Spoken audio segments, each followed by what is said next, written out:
Lilwaza Okolo.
La cherté de la vie étant une question transversale impactant toutes les couches de la société, les travailleurs de tous les secteurs d'activité et les citoyens de tous ordres et toutes conditions ont pris d'assaut la Bourse du Travail ce vendredi 18 février 2022 à l'appel de 6 centrales et confédérations syndicales pour exprimer leur colère. Tour à tour, les secrétaires généraux des 6 centrales et confédérations syndicales ont passé en revue la situation sociale du pays. À en croire le secrétaire général de la CSA Benin, le tableau social est sombre dans tous les secteurs et la cherté de la vie est venue tout empirer. Je pense aux camarades de la Sobema, notamment les dockers, que l'on transforme en mendiants en leur déniant tout droit.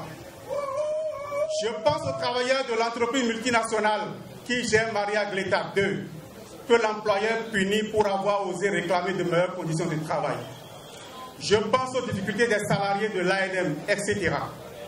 Dans beaucoup de structures aujourd'hui au Bénin, vous rencontrez de nombreux travailleurs qui se sont vus imposer des contrats au contenu inacceptable. Je pense ainsi aux enseignants, dits aspirants, qui sont devenus la risée des parents et des élèves, à qui on impose des quotas de travaux forcés rémunérés au strict minimum. Je voudrais dire bravo aux amis de la SB2E, que l'on a choisi de stresser par des annonces de licenciement déguisées en départ volontaire et qui ont su réagir comme il le faut. Oui, nous sommes réunis pour dire notre ras-le-bol face à la cherté de la vie. Mais que vont dire les camarades du PAPME, sans salaire, sans couverture sanitaire, sans toilette dans les bureaux depuis plus de 18 mois et dont on vient de liquider l'entreprise? Sinon, nous savons que la loi sur l'embauche aujourd'hui est l'arme fatale dont se servent employeurs et gouvernements pour empêcher l'épanouissement des travailleurs et aggraver leur détresse. Nous avons tous nos larmes face aux difficultés de vie quotidienne, mais il y a les larmes de sang chez certains de nos camarades et ils sont de plus en plus nombreux autour de nous. Ce sont tous ces retraités qui perçoivent encore en 2022 une pension de 24 000 francs. Ce sont tous nos camarades qui attendent reclassement, avancement d'échelon, contrat, ou bien qui scrutent avidement la fiche de paye en espérant y retrouver la preuve du paiement de leur appel et arriéré de salaire. Ce rassemblement que les 6 organisations syndicales organisent doit être perçu comme le cri de cœur des citoyens qui ont mal, qui sont mal dans leur pouvoir d'achat, qui n'en est plus un, qui sont mal dans leur statut de parents devenus incapables d'assumer le minimum à la maison, qui sont mal dans leur dignité d'époux. C'est également l'expression de notre colère et de notre mécontentement face au Code général des impôts, face à la diminution de nos salaires, face au non-paiement des arriérés de salaire, face au refus de réunir la session de négociation pour trouver les solutions réalistes au mal-être individuel et collectif. À propos, son homologue de l'UNSTB estime que l'heure a sonné pour le réveil. Je voudrais dire que le rassemblement de ce matin a 2 sens. Le premier sens, c'est pour dire au président de la République que véritablement ça ne va pas. Parce que lorsqu'on est au pouvoir, parfois on n'entend pas la réalité des choses.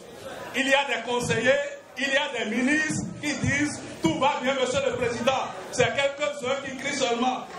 Mais quand le président va constater que vous vous êtes rassemblés de cette manière ce matin, il comprendra que, attention, ça ne... Le second sens de la mobilisation de ce matin, c'est pour dire aux travailleurs, l'heure du réveil a sonné. L'heure du réveil a sonné. L'heure du réveil a sonné. L'heure du réveil a sonné. Parce que nous avons accompagné le président pendant 5 ans. Il nous a demandé de serrer les ceintures. Nous avons même attaché les ceintures. Et maintenant, c'est le second mandat. Il faudrait qu'il nous aide à desserrer les ceintures. Et pour cela, il faut porter ça à sa connaissance. En décembre, il y avait déjà cherté. Mais en janvier, ça a encore grimpé. Aujourd'hui, nous ne vivons plus. Nous ne vivons plus. Et il faudrait que le premier des Béninois le sache. Mais je vous demanderai seulement que ce réveil soit gardé. Pour ce faire, la conférence des secrétaires généraux du Creuset d'unité d'action syndicale réunissant la CSA Bénin, la COSI Bénin, la CGTB, l'UNSTB, la CSPIB et la CSUB reste ouverte pour le dialogue avec le gouvernement en vue de trouver des solutions. Les confédérations et centrales syndicales, à savoir la CSA Bénin, la COSI Bénin, la CGTB, l'UNSTB, la CESPIB et la CESUB, réunies en meeting ce jour, 18 février 2022, à la Bourse du Travail à Cotonou, s'exprimant au nom des travailleurs et des populations du Bénin, émettent une vive protestation contre la cherté de la vie, déplorent le mutisme du gouvernement face aux difficultés sociales et économiques des citoyens, dénoncent le refus de l'exécutif de faire un dialogue franc et sincère avec les forces sociales en vue de prendre en compte les aspirations profondes des populations affectées par un mal-être endémique. Rappelle le caractère préoccupant et urgent de la dégradation des conditions de vie et de travail des populations du Bénin, la réappropriation du dialogue social comme outil essentiel de gouvernement. Les confédérations centrales syndicales signataires de cette motion de protestation réaffirment la détermination des travailleurs à se battre pour défendre une réparation équitable de la richesse produite par tous. Elles restent toujours disponibles pour échanger avec le gouvernement et les associations patronales en vue de trouver des solutions qui soulagent les peines des travailleurs et des populations. Les confédérations centrales syndicales rendent le gouvernement responsable des conséquences sociales en cas de mutisme face aux exigences légitimes contenues dans cette motion.